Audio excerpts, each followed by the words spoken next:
Bom dia, amados irmãos, que a graça e a paz de nosso Senhor Jesus Cristo esteja sobre a vida de todos nós. Estamos na primeira semana de janeiro de 2021, estamos no segundo domingo de 2021, estamos nos preparando para a Escola Bíblica Dominical nesta manhã. Quero, nesta manhã, dia especial, não podemos deixar de lembrar que hoje nós comemoramos dentro da nossa liturgia reformada a festa do batismo do Senhor. A cor litúrgica ainda é o branco, por comemorações do Natal, um momento de festa. Nós queremos falar sobre a liturgia deste domingo. A liturgia deste domingo tem como cenário de fundo o projeto salvador de Deus. No batismo de Jesus, nas margens do Rio Jordão, revela-se o Filho amado de Deus, que veio ao mundo enviado pelo Pai, com a missão de salvar e libertar todos os homens, todos nós. Esse é o projeto que Deus tem para cada um de nós. A libertação da escravidão dos pecados do mundo, que já é do maligno, para a vida eterna. Cumprindo assim Jesus o projeto do Pai, ele fez-se um de nós, partilhou da nossa fragilidade e humanidade, libertou-nos do egoísmo e do pecado e empenhou-se em promover-nos para que pudéssemos chegar à vida em plenitude. Amados, gostaria de convidá-los neste instante para a leitura bíblica no livro do profeta Isaías, capítulo 42, dos versos de 1 a 7, que diz assim a palavra: Eis aqui o meu servo a quem sustenho, o meu escolhido em que minha alma se compraz, pus sobre ele o Espírito, e ele promulgará o direito para os gentios. Não clamará, nem gritará, nem fará ouvir a sua voz na praça. Não esmagará a cana quebrada, nem apagará a torcida que fumeja. Em verdade, promulgará o direito. Não desanimará, nem quebrará, até que ponha na terra o direito. E as terras do mar aguardarão a sua doutrina. Assim diz o Senhor, que criou os céus e os estendeu, formou a terra e tudo quanto produz, que dá fôlego de vida ao povo que nela está, e o espírito aos que andam nela. Eu sou o Senhor, te chamarei em justiça, tomar-te-ei pela mão, e te guardarei, e te farei mediador da aliança com o povo e luz para os gentios, para abrir os olhos aos cegos, para tirares da prisão o cativo e do cárcere os que jazem nas trevas. Amados irmãos, vamos nesse instante fazermos uma oração e clamar ao Senhor a sua bênção sobre as nossas vidas. Santíssimo, bondoso e eterno Deus, nesta manhã maravilhosa, mesmo em nossos lares, nós nos propusemos nesse instante a estudarmos a Tua Palavra, a aprender da Tua Palavra. Nos abençoe nessa escola bíblica dominical, tão quanto logo mais que estaremos participando, mesmo de forma virtual, do nosso culto. E pedimos já de antemão que o Senhor, através do seu Espírito Santo, nos oriente e aceite também nosso louvor, nossa adoração e nosso culto. Tudo isso pedimos em Cristo, o nosso Redentor e Salvador. Amém. Amados irmãos, ao lermos o livro do profeta Isaías, como acabamos de fazer, no capítulo 42, os versos de 1 a 7, nós vemos aqui o anúncio de um servo misterioso até então, naquela ocasião em que o profeta Isaías proclama esta palavra, esta mensagem de salvação, de justiça. Esse servo, o escolhido por Deus e enviado aos homens para instaurar um mundo de justiça e de paz sem fim. Investido do Espírito de Deus, ele concretizará essa missão com humildade e simplicidade, sem recorrer ao poder, à imposição, à prepotência, pois esses esquemas não são os de Deus. O Senhor que nós servimos, o Deus que nós servimos, é o único Deus em todas as histórias, em todos as mitologias, em todos os aspectos de estudos intelectuais. Somente o Deus cristão é o que se faz homem, coabita, se torna humilde, se torna o servo, se torna o cordeiro imolado para nos dar vida e vida em abundância.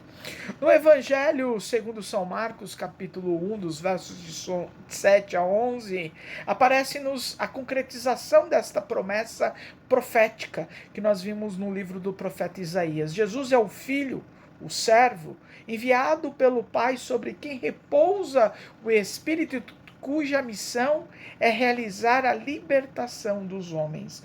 Obedecendo ao Pai, ele tornou-se pessoa, melhor dizendo, se identificou-se com as fragilidades dos homens, caminhou ao lado deles, a fim de os promover e de os levar à conciliação com Deus, a vida em plenitude. Em outras passagens do Novo Testamento ou epístolas paulinas, Jesus é comparado segundo Adão. O primeiro Adão é aquele cujo perde a essência que Deus criou o homem, conforme diz a nossa confissão de fé de Westminster, na sua primeira pergunta: qual é o fim do homem? O homem nasceu para louvar e adorar a Deus. E Jesus é o segundo Adão. É aquele que veio e não perde essa essência de adorador. Não perde essa essência de levar a Deus, nos levar a Deus em vida e vida em abundante. Que o Senhor esteja nos abençoando nesta manhã, nos levando ao aprendizado da sua palavra na escola bíblica desta manhã. Que Deus nos abençoe e que tenhamos uma abençoada aula. Amém. Amados irmãos, dando continuidade à nossa escola bíblica dominical deste domingo, quero trabalhar com os amados irmãos. Essa é uma lição que nós já começamos a trabalhar tempos atrás. O que significa ser cristão? O que significa ser cristão ou cristã? Quero basear-me no Atos dos Apóstolos, capítulo 11, verso 26, que diz assim: em Antioquia foram os discípulos pela primeira vez chamados cristãos. Nas páginas da Bíblia, as pessoas que crêem em Cristo são chamadas de crentes, conforme Atos capítulo 5, versículo 14, ou discípulos, conforme Atos 6:1, servos de Jesus Cristo ou servos de Deus, conforme Romanos 6:22. Cristãos, aparece essa expressão em Atos capítulo 11, verso 26. Homens e mulheres do caminho também em Atos 9:2. O termo evangélico é muito usado hoje no Brasil e nunca foi usado na Bíblia. Foi usada apenas a palavra evangelista, conforme Efésios 4:11, para designar um dos ministérios exercidos por alguns cristãos chamados por Deus, como Felipe, o evangelista, em Atos 21:8. Qualquer que seja o termo para designar o cristão, é a nossa vida que vai mostrar ao mundo se somos realmente seguidores de Cristo. Isso é como a diferença entre a palavra aluno e a palavra discípulo. O aluno é aquele que assiste às aulas do professor, que aprende o seu conhecimento. O discípulo é aquele que aprende a doutrina, segue o exemplo do mestre, no nosso caso Jesus, e são admirados para, melhor dizendo, Jesus não veio para chamar admiradores, mas seguidores. Nossas palavras somente terão valor se confirmarem os nossos atos como cristãos verdadeiros. Nós temos percebido nos últimos anos, ou nas últimas 3 décadas, começando nos anos 90, os anos 2000, os anos 2010, e agora que nós adentramos aos anos 2020, essas expressões, né? Os anos 90, ele começa com o mundo cristão, que surge uma nova expressão que é gospel, que não deixa nada mais do que serem, traduzindo do inglês para o português, o evangelho. Nós começamos a dar definições, aspectos. As pessoas não gostam de ser chamadas de religiosas, gostam de ser chamadas cristãs. Às vezes perguntamos para uma pessoa, você é de qual igreja? A pessoa se ofende com questões denominacionais, diz, não sou um religioso, eu sou um cristão. Realmente nós somos cristãos, somos evangélicos, somos discípulos, mas os aspectos que nos definem como cristão, como esse aspecto de Atos, em que no primeiro momento que aparece em Atos 11:26, que é a primeira vez lá em Antioquia que os discípulos foram chamados de cristão. Não basta, amados irmãos, nós nos denominarmos evangélicos, nos denominarmos reformados, protestantes, mas contudo nós temos que sermos discípulos de Jesus Cristo. O Evangelho segundo São Mateus, no seu último capítulo, nos seus últimos versos, nos chama a sermos discípulos. Jesus, através daquele texto, nos coloca a condição de discípulos, de anunciadores do Evangelho de Jesus Cristo. Sermos cristãos não é apenas no aspecto, talvez, visual, como tem algumas igrejas que confundem usos e costumes como doutrinas. Não é o caso, nós não vamos discutir isto hoje, nesta manhã, né? Pessoas que acham que doutrina é os homens andar com determinadas roupas, ou mulheres andar com determinados trajes, ter uma linguagem, e obviamente é perfeito, né? Termos uma linguagem não de baixo calão, termos uma linguagem respeitosa. Isso faz parte desse aspecto de ser cristão. Ser cristão também, amados irmãos, é demonstrar o amor de Cristo. É demonstrar o amor, a humildade de Jesus Cristo. É demonstrar a servidão de Jesus Cristo. Hoje, na abertura da escola dominical, nós falamos a respeito do batismo de Jesus Cristo, nos baseamos no livro do profeta Isaías, e nós percebemos que o projeto de salvação de Deus se concretiza através de Jesus Cristo. E não só apenas através do projeto de Jesus Cristo, no sentido dele morrer e ressurgir dentre os mortos. Mas o projeto de salvação para a humanidade também se concretizam com aqueles que aceitam a Jesus Cristo como seu único Salvador. Isso não quer dizer que nós recebemos um carimbo num passaporte da vida eterna e estamos isentos de tudo e é problema de quem é pecador, mas quando aceitamos a Jesus como nosso único exclusivo Salvador, Ele nos chama também a anunciá-lo, a evangelizarmos, a pregarmos, ao Missio Dei, a missão de Deus para a humanidade. Somos convocados como cristãos, como aqueles que estavam lá em Antioquia, a ministrar, a anunciar a Jesus Cristo. Nós, como seres humanos, nós gostamos muito de criar alguns aspectos como doutrinas, dogmas, mas o Senhor Jesus nos chama apenas para anunciar o seu evangelho, as suas boas novas, anunciar a sua palavra, anunciar a sua salvação.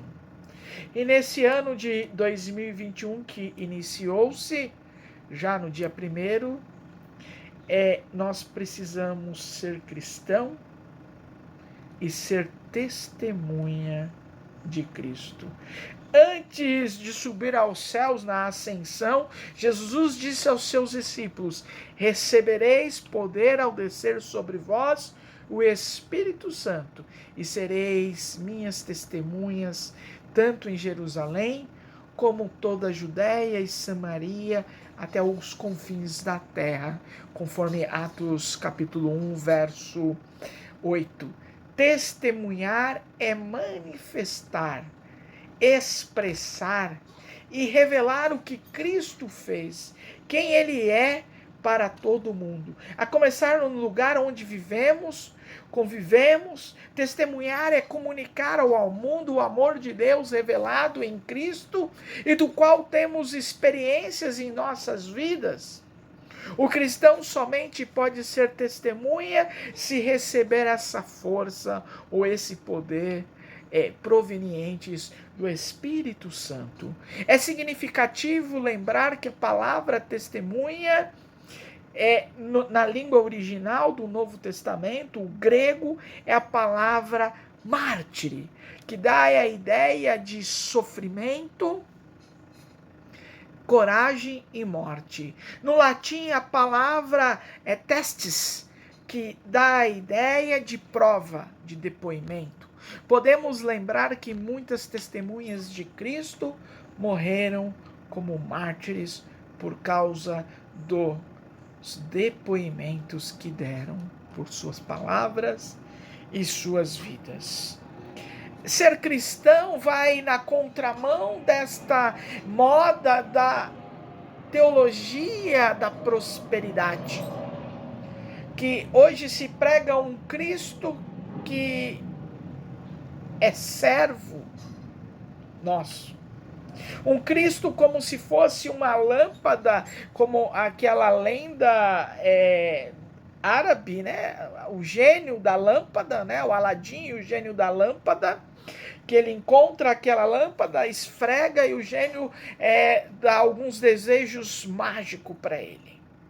Nós vivemos um cristianismo ultimamente pregado, anunciado, em que a Bíblia se torna alguns versos, alguns textos que são tirados do contexto para pretexto, como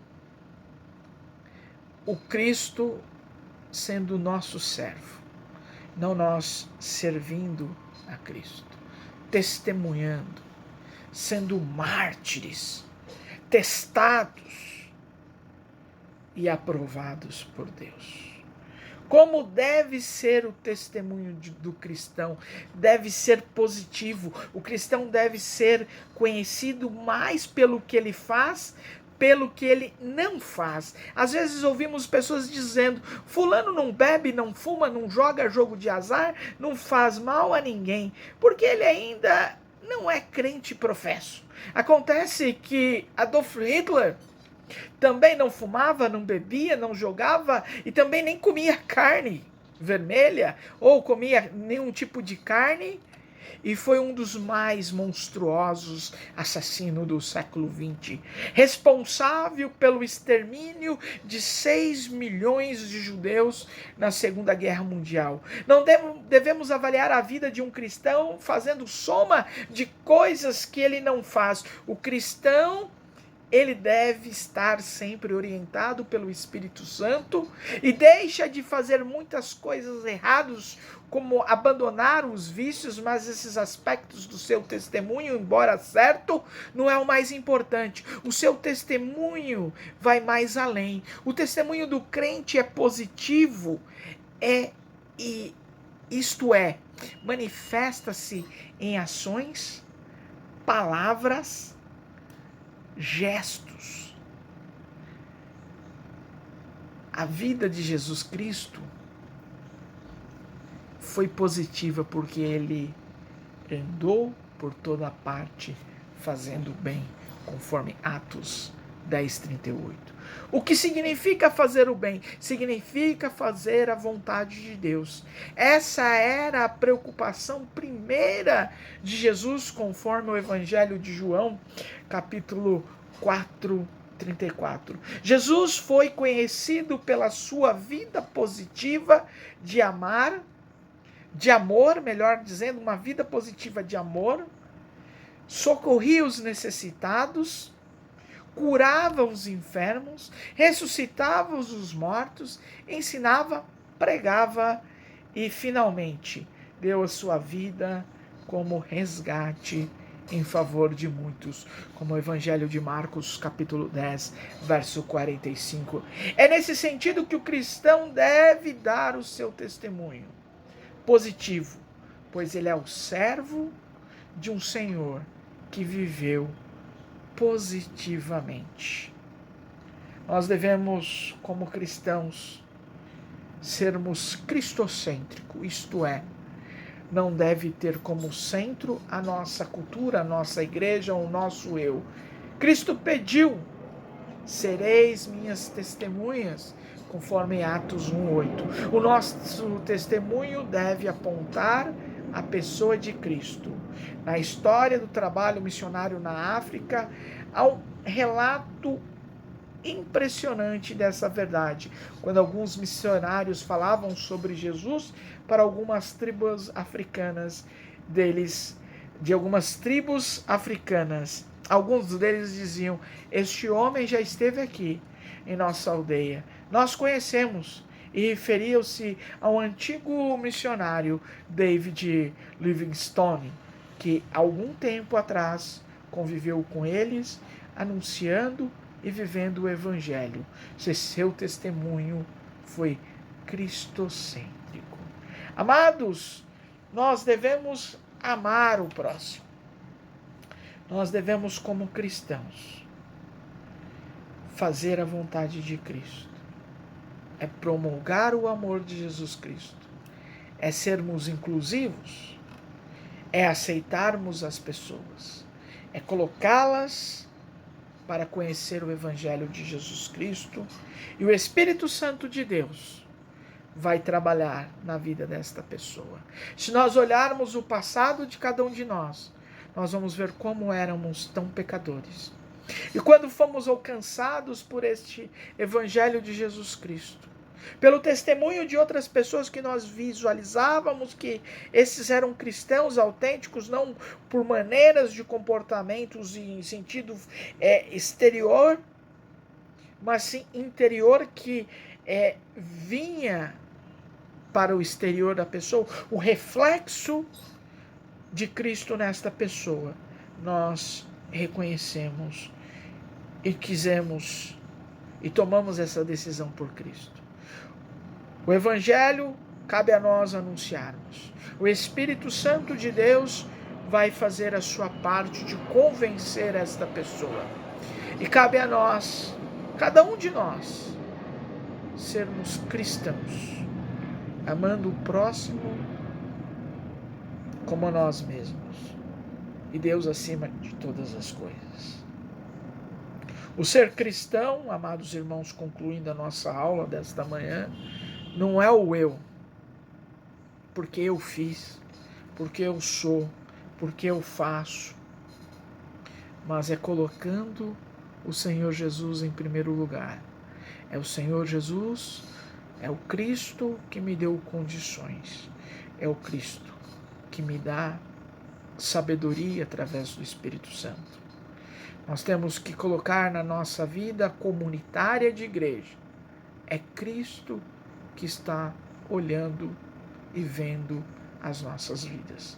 Que o Senhor Jesus possa abençoar a cada um de nós nesta manhã e que o Senhor possa abençoar a nossa Escola Bíblica Dominical. Espero que os amados irmãos tenham conseguido aprender um pouco mais da palavra do Senhor Jesus, essa palavra maravilhosa de sermos cristãos.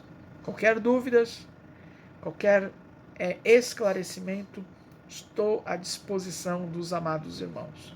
Que tenhamos um bom dia. Espero que todos nós tivemos uma boa Escola Bíblica Dominical. Amém. Amados irmãos, partindo para o encerramento da nossa Escola Bíblica Dominical, quero orar pela vida de todos os irmãos, daqueles que completaram mais um ano de vida e daqueles que estão com algum tipo de enfermidade. Vamos nesse instante intercedermos pelos nossos irmãos. Santíssimo, bondoso e eterno Deus, agradecemos esta primeira semana de 2021. Agradecemos pela vida dos nossos amados irmãos que já nesse início de um novo ano completaram também um novo ano de vida pessoal. Que o Senhor possa estar abençoando essas vidas. Pedimos pela vida daqueles nossos irmãos que estão passando por problemas, dificuldades, estão passando por luto, estão passando, Pai, por problemas delicados de doença. Mas sabemos que o Senhor é o Deus Altíssimo, é o médico dos médicos e pode trazer a cura, pode trazer uma nova esperança para as nossas vidas. E pedimos, ó Pai, pela humanidade, pedimos mais uma vez, intercedemos pelo mundo, ó Pai, e pedimos que o Senhor possa, através dos cientistas, através dos médicos, a encontrar uma vacina eficaz, que já aparentemente parece que foi encontrada, e que ela realmente faça o seu papel, e que possamos logo sermos imunizados e logo, ó Deus, podermos estar voltando uma vida normal, podendo estar com os nossos irmãos para cultuar-te e adorar-te em espírito e em verdade. Não que nós não cultuemos a Ti, ó Pai, em nossos lares, não que nós não adoremos a Ti em nossos lares, mas nós sabemos como é bom e saudável que os irmãos vivam em união, ó Pai. Abençoa-nos, ó Pai.